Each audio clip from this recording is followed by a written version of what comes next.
천사들이 가로되 여자여 어찌하여 가로되 우리 예수의 서신 것을 보나 이해하더라. 예수께서 여자여 어찌하여 누구를 찾느냐 하시니 마리아는 그가 공산직인 줄로 알고 가로되 주여 당신이 어디 두었는지 않고 화관내 목숨 제게에 그곳으로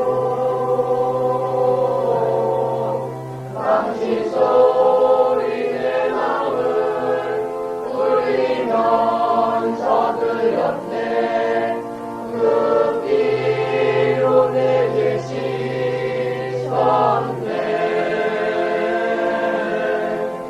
주여 저들의 죄를 용서하여 주소서. 주님 눈물로 축복의 저녁이 될 수 있기를 바랍니다. 먼저 희망찬 이 부활주일 저녁 시간 죽음의 권세를 이기시고 다시 사신 우리 주님의 무한하신 축복이 오늘 여러분과 여러분들의 가족에 함께 하시길 주의 이름으로 축원합니다. 오늘 봉독한 요한복음에 보면 다시 사신 예수님께서 네 차례에 걸쳐서 사람들에게 나타나셨음을 기록하고 있습니다. 주님 오늘도 찾아오셔서 우리를 만나주십니다. 사실 이것이 우리 기독교의 본질인 것입니다. 기독교는 죄의 값으로 멸망할 수밖에 없는 인류를 구원하시기 위해서 우리 하나님 편에서 먼저 이 일을 시작하셨습니다. 인간의 노력이나 탐구로 구원을 얻는 것이 아니라 구원을 선물로 주시는 것이요 받는 것이 우리 기독교의 도리입니다. 그래서 하나님은 그 위의 아들을 이 세상에 보냈습니다. 뿐만 아니라 우리 인류의 죄를 대신 짊어지고 하나님의 어린 양으로 제물이 되어 주었습니다. 그것이 주님의 순환이요 십자가와 죽음입니다. 더구나 우리를 의롭다 하시기 위해서 예수님은 다시 살리셨습니다. 이것이 바로 우리가 감격스럽게 지키는 부활주일입니다. 그러므로 우리가 해야 할 일은 우리를 위해 죽으셨다가 우리를 위해 다시 사신 주님을 맞이하는 일입니다. 슬픔과 고독이, 두려움과 의심이, 그리고 절망의 자리에 앉아있을 것이 아니라 돌아서서 다시 사신 주님을 오늘 우리는 꼭 만나야 합니다. 이 주님을 만날 때에 기쁨과 담대함이, 확신과 소망의 밝은 빛이 여러분들의 마음을 비추고 여러분들의 생활을 변하게 하여 주실 줄로 믿습니다. 그러면 다시 사신 주님께서 누구에게 나타났는지 생각해 보십시다. 먼저 슬픔에 잠겨있는 마리아에게 나타났습니다. 막달라 마리아는 예수님이 십자가에 못 박혀 죽으시는 광경을 보고 무덤에 묻는 것을 지켜보고 얼마나 울었는지 모르겠습니다. 여러분이 아시는 대로 막달라 마리아는 7 귀신이 들렸던 여자로서 사람에게는 멸시와 천대의 대상이었습니다. 말하자면 인간의 폐물이라고 할 수 있었습니다. 그런 여자가 예수님으로 말미암아 고침을 받고 완전히 새 사람이 되어서 주님이 전하시는 하나님의 나라를 믿고 그래서 그리스도를 따르는 신실한 믿음의 사람이 되어졌습니다. 그런데 그의 소망이요, 그의 생명이요, 그의 전부라고 말할 수 있는 예수님이 참혹하게 세상을 떠나게 될 때에 그의 마음을 뒤흔드는 슬픔, 그의 마음을 뒤흔드는 고독은 무엇으로 다 표현할 수가 없었을 것입니다. 빌라도의 궁전에서 심판을 받았을 때에 연약하신 예수님께서 몸소 십자가를 지고 영문박을 날았을 때에 가시다가 쓰러지고 거꾸로 씻을 때에 무자비한 로마 군인이 채찍으로 주님의 옥체를 가할 때에 청년은 십자가에 못 박혀 운명했을 때에 그는 이틀 동안을 잠자지 아니하고 울고 있었을 것으로 생각됩니다. 나을 게 되던 날 예수님이 시체가 있는 곳이라도 가보고 싶어서 남달리 새벽 일찍 일어나 무덤으로 갔습니다. 그런데 이게 웬일입니까? 예수님의 시신력이 없어지고 말았습니다. 그래서 그는 예수님의 무덤가에 서서 한없이 울고 있었습니다. 이때 다시 사신 주님이 나타나셔서 조용하고도 인자하신 음성으로 말씀했습니다. 여인아, 왜 울고 있느냐? 그리고 누구를 찾느냐? 여기 왜라고 하는 말은 울만한 이유가 이제는 없는데 왜 우느냐고 하는 말씀일 것입니다. 누구를 찾느냐, 이 말은 이미 죽은 예수님을 찾을 필요가 없고 죽었던 예수님은 다시 살아 내 앞에 있지 않느냐고 하는 말씀일 것입니다. 세상에서 가장 슬픈 일은 가까운 사람이 이 세상을 먼저 떠나는 일이랍니다. 그러나 죽음보다 더 슬픔이 있다고 합니다. 그것은 그 후에 오는 고독입니다. 외로움입니다. 사랑하는 이가 세상을 떠났을 때에 그때부터 찾아드는 그 고독은 무서운 병이랍니다. 현대에 있는 어떤 사람이 말하는 대로 가장 심각한 고독의 병에 걸려 있습니다. 여러분, 슬픔과 고독에 붙잡혀 울고 있는 마리아에게 다시 사신 우리 주님께서 찾아오셨습니다. 예수님의 음성을 듣고 돌아서서 다시 사신 주님을 만나는 순간 슬픔과 고독은 안개처럼 사라져버리고 기쁨을 되찾았습니다. 오늘도 다시 사신 주님께서 세상의 모든 삶 속에서 슬퍼하고 고독 속에 몸부림치며 괴로워하는 오늘 우리에게 찾아오십니다. 이 저녁 여기 오실 때는 여러분들의 마음에 슬픔이 있고 한편 고독이 있고 여러 가지 괴로움이 있으셨는지요. 다시 사신 주님을 오늘 이 시간 만나시기 바랍니다.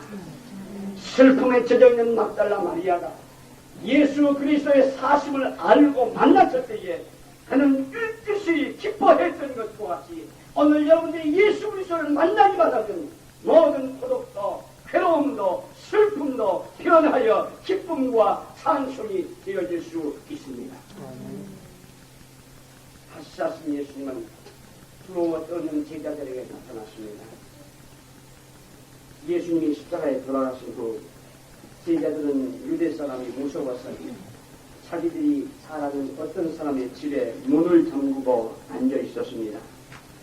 아마 여러분들은 제가 말씀하지 않아도 예수님이 십자가에 못 박혀 죽으신 후에 그 제자들이 생명의 위험을 느끼면서 어느 집에 가서 문을 잠그고 얼굴이 파래진 모습으로 말도 하지 아니하고 얼굴만을 들여다보면서 앉아있는 모습을 생각해 보십시오.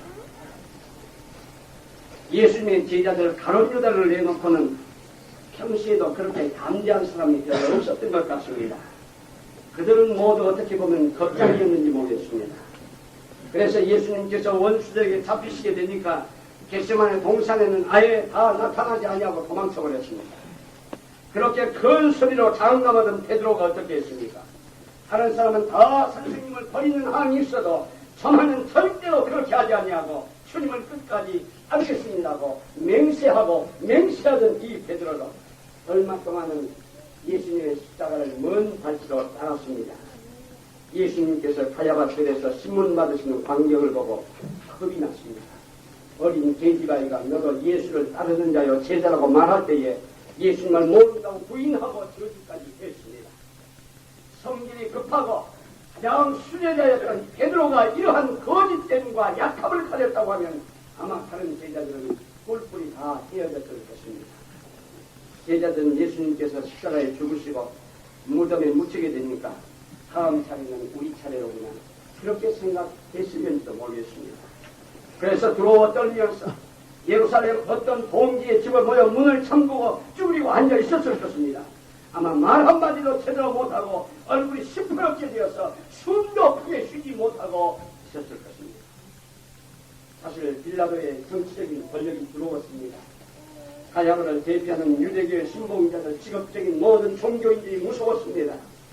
그런데 여러분, 이렇게 두려워 떨고 있는 제자들, 무서워서 문을 잠그고 말하지 못하고 얼굴이 파래 있는 제자들, 그들에게 우리 주님께서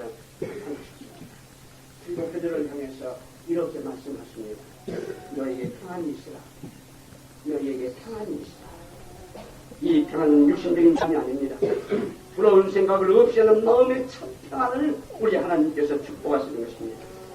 사망의 권세를 이신 주님께서 영주와 함께 성령을 받으라고 말씀했습니다. 오늘도 할 말을 하지 못하고 자기 골방에 문을 잠그고 두려워 떠는 사람들이 우리 주위에 많이 있습니다. 내 장래가 어떻게 될 것인지, 내 가정의 문제가 어떻게 될 것인지, 내 남편의 일이 어떻게 될 것인지, 내 자녀들의 장래가 어떻게 될 것인지 여러 가지 염려와 걱정 가운데 떠는 자들이 있습니다. 내 사업을 어떻게 해야 될 것인지, 내 직장일이 어떻게 되어질 것인지 심히 염려하는 이들이 우리 안에 많이 있습니다. 다시 사신 주님께서 이 저녁에 찾아오셔서 세상의 고달픈 삶 속에서 공포에 움츠리고 있는 우리에게 참 평안과 용기를 주실 수 있기를 간절히 바랍니다. 이 저녁 다시 사신 주님을 만났으므로 성령의 능력과 함께 세계를 정복할 수 있는 능력의 사람들이 될 수 있기를 간절히 바랍니다. 내가 주 안에 있을 때에 모든 것이 능치 못함이 없다고 하는 신앙의 고백을 할 수 있는 용사들이 되시기를 간절히 바랍니다. 다시 사신 예수 그리스도를 만나기만 하면 놀라운 변화가 있고 놀라운 용기를 가질 수가 있습니다. 또한 예수님은 의심에 잠겨있는 도마에게로 찾아왔습니다. 도마는 다른 제자들이 다시 사신 주님을 만났을 때에 무슨 일로 그 자리에 없었던 것 같습니다. 다시 사신 주님을 우리가 만났다. 다른 사람들이 말해 주었지만은 이 도마는 도무지 믿지 아니하였습니다. 다른 사람이 열심히 증거하면 할수록 의심이 더해졌습니다. 내가 직접 그의 손과 옆구리를 만나보기 전에는 믿지 못하겠다. 그는 마음속으로 말하였다. 사실 그것이 당연하려니 모르겠습니다. 지금까지 죽었다가 다시 살아난 사람들을 그들이 보지 못했기 때문입니다. 도마는 친구의 말이라도 이치에 맞지 않는 말을 믿을 수가 없었습니다. 그래서 도마는 실증을 구한 것입니다. 내가 만져봐야 되겠다. 내가 보아야 되겠다고 그랬습니다. 그런데 다시 사신 주님이 의심하는 도마에게 찾아갔습니다. 주님은 전과 같이 도마에게 평안이 있을지어다 말씀하십니다. 이 평안은 의심하는 사람의 마음에 주는 참 평안입니다. 의심하는 사람의 마음에는 참 평안이 없는 것입니다. 내가 다른 사람을 의심하는 한 마음의 평안이 있을 수가 없습니다. 남편을 의심하는 아내는 마음이 편할 수가 없습니다. 아내를 믿지 아니하고 의심하는 남편은 마음이 편할 수가 없는 것입니다. 내가 너를 믿지 못하고 네가 나를 믿지 못하는 데는 불안이 생기는 것입니다.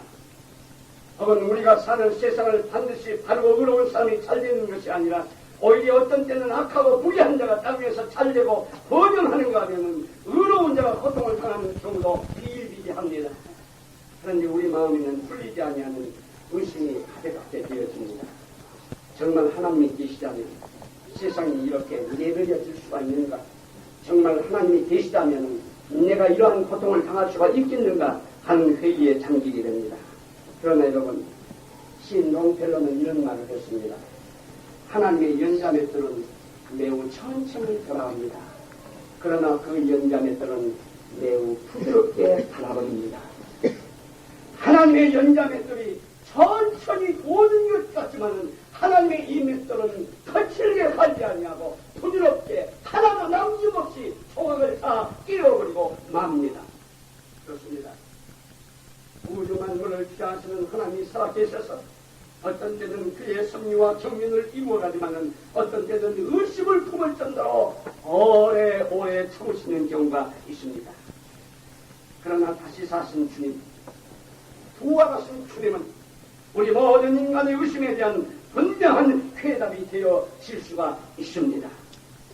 사랑이 언제까지나 미움에게 배신당할 수가 없다. 빛이 어두움에 삼켜질 수가 없다. 정의가 불의에게 หุ่눌려 있을 수가 없습니다. 진리가 거짓에게 조롱을 당할 수가 없습니다. 생명이 사망에게 패배할 수는 절대로 없는 것입니다. 예수 그리스도의 부활은 이 사실에 대해서 우리에게 너무도 확실히 나타내고 있습니다. 그래서 예수 그리스도께서 사망의 권세를 이기시고 다시 오늘 살아나셨습니다. 오늘 우리 가운데 의심을 품고 이 자리에 불안을 가지고 나오신 분이 계십니다. 이 시간 다시 사신 주님을 만나심으로 여러분 마음속에 확신이, 여러분 마음속에 참 평안이 소유될 수 있기를 주의 이름으로 축원합니다. 이 세상의 모든 불의한 것들을 보고 여러분 마음이 조금 더 불안해하지 말기를 바랍니다. 예수 그리스도 다시 사신 주님을 만나기만 하면 그는 우리에게 새로운 삶을, 확신을, 평안을 허락해 주실 수가 있습니다. 마지막으로 다시 사신 주님은 실망을 않고 실패를 거부하는 사람들에게 찾아오셨습니다. 오늘 날 시간에도 이 말씀에 대해서 증거의 기대를 요약하겠습니다. 예수님이 십자가에서 세상을 떠나신 후에 베드로는 3년 후에 벌인 것이 이것뿐이구나. 내가 3년 동안 예수님을 따라잡는데 결국은 이렇게 되었구나 하고 자기의 처지를 안타깝게 생각했을는지도 모르겠습니다. 그러기에 그는 어부 출신이었으므로 다시 디베리아 바다에 가서 다른 6 친구들과 밤새워 고기를 잡기 위하여 애를 썼는지 모르겠습니다. 그런데 이상할 정도로 고기가 잡히질 않습니다.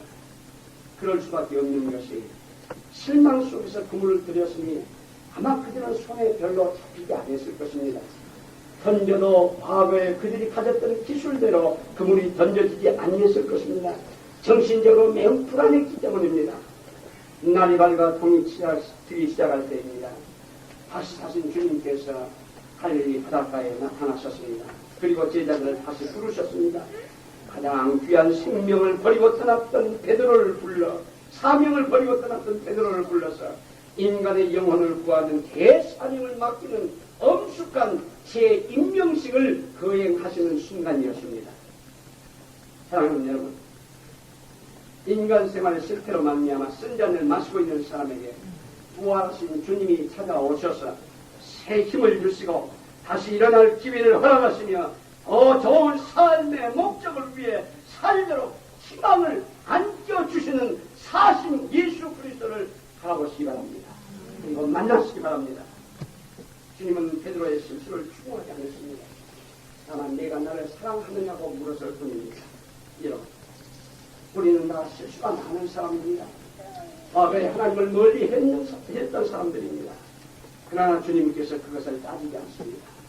여러분들이 과거에 어떤 믿음을 가지고 어떤 실수를 했더라도 주님은 그것을 책망하지 않습니다. 과거를 묻지 않습니다. 지금 우리가 마음으로 주님을 사랑한다고 고백할 수 있는 것으로 주님은 족하게 여기십니다.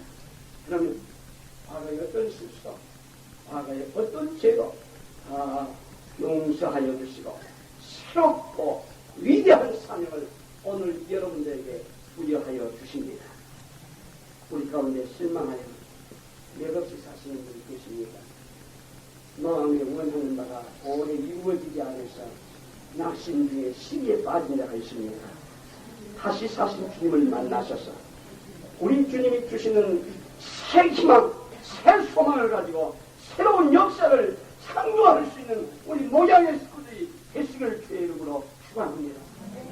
다시 사신 예수 그리스도를 이 밤에 우리가 만날 때에 이런 놀라운 용기를, 새로운 사명을, 새로운 창조력을, 새로운 희망을 우리는 안고 이 절을 나아가실 수가 있습니다. 다시 사신 예수 그리스도, 이제 우리에게 오시옵니다. 여러분들의 마음을 문을 여시고 주님을 만나실 수 있는 이 밤이 되시기를 주의 이름으로 축원합니다. 아멘.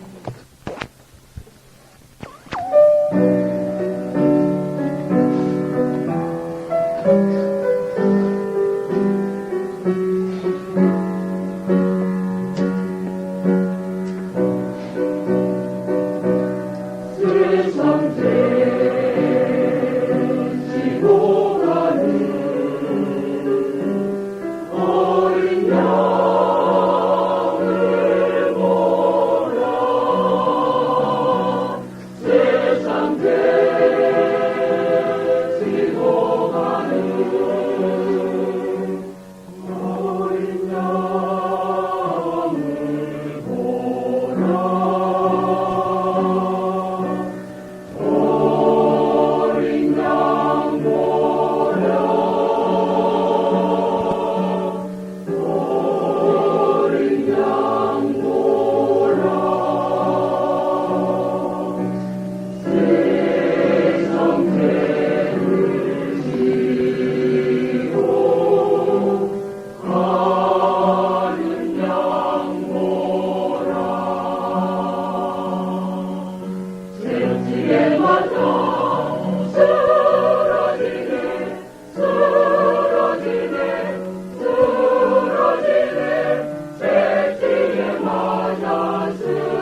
세상 죄를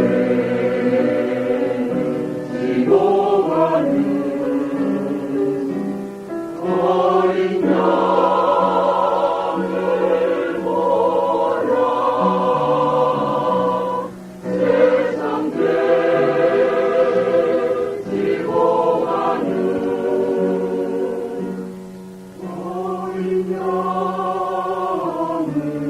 보라.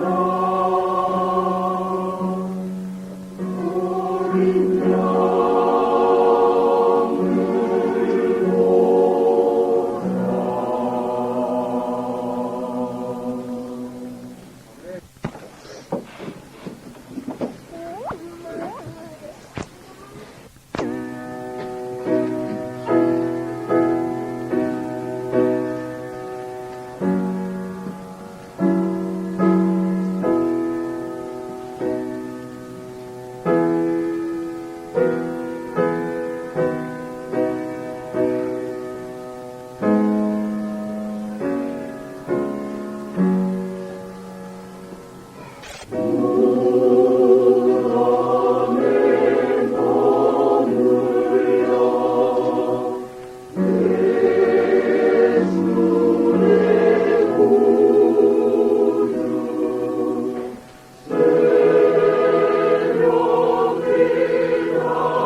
구원받았으니 구원시켜라 구원받았으니 구원시켜라 내가 가는 그곳에 내가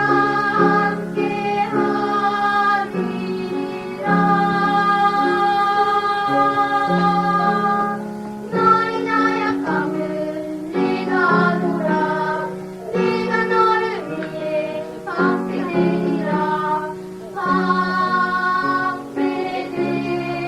방패되리라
나의 그대로 할렐루야 할렐루야 우리의 십자가 할렐루야 할렐루야 하나님 은혜와 주님의 번영로 성령